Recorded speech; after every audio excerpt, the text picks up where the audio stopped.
भरत अनुज सौमित्री समेता, पठवन चले भगत कृत चेता।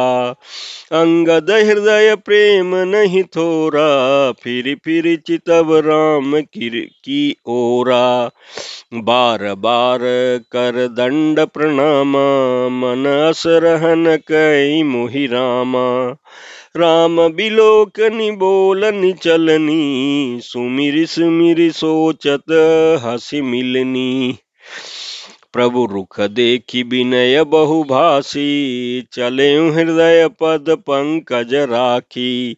अति आदर सब कपि पहुँचाए, भाइन सहित भरत पुनि आए।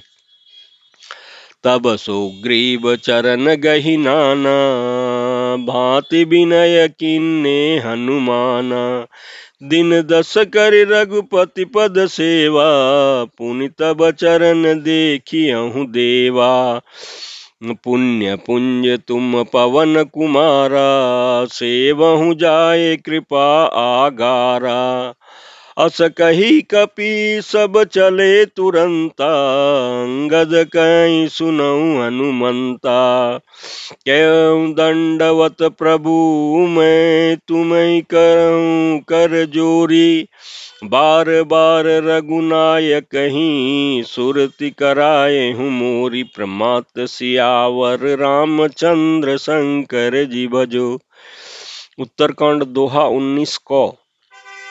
हस कही चल्यों बाल सुत, फिर आयऊं हनुमंत। तासु प्रीति प्रभु सन कही, मगन भये भगवंत। प्रमात सियावर रामचंद्र शंकर जी भजो। उत्तरकांड दोहा 19 खो।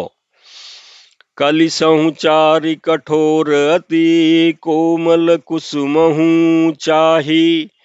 चित्त खगेश राम करो, समुझ परई कहू काही। प्रमात सियावर रामचंद्र शंकर जी भजो।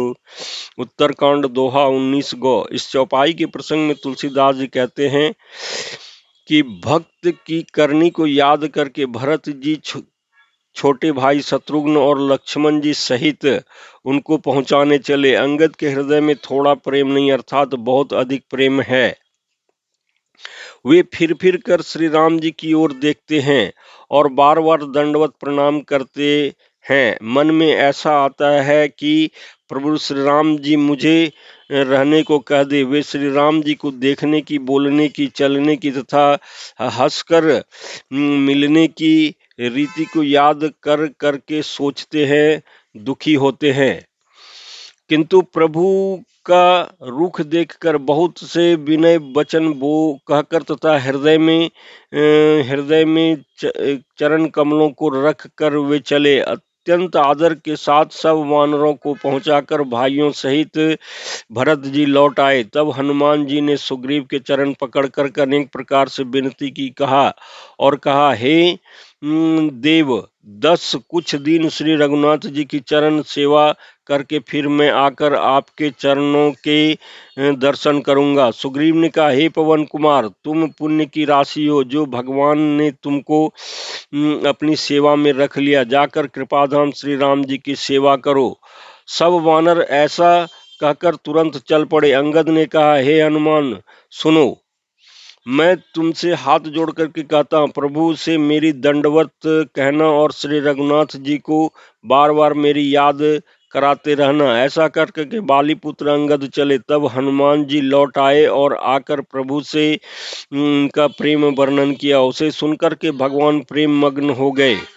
काकभूषुंडी जी कहते हैं कि हे गरुड़ जी, श्री राम जी का चित्त वज्र से भी अत्यंत कठोर और फूल से भी अत्यंत कोमल है। तब कहिए वह किसकी समझ में आ सकता है।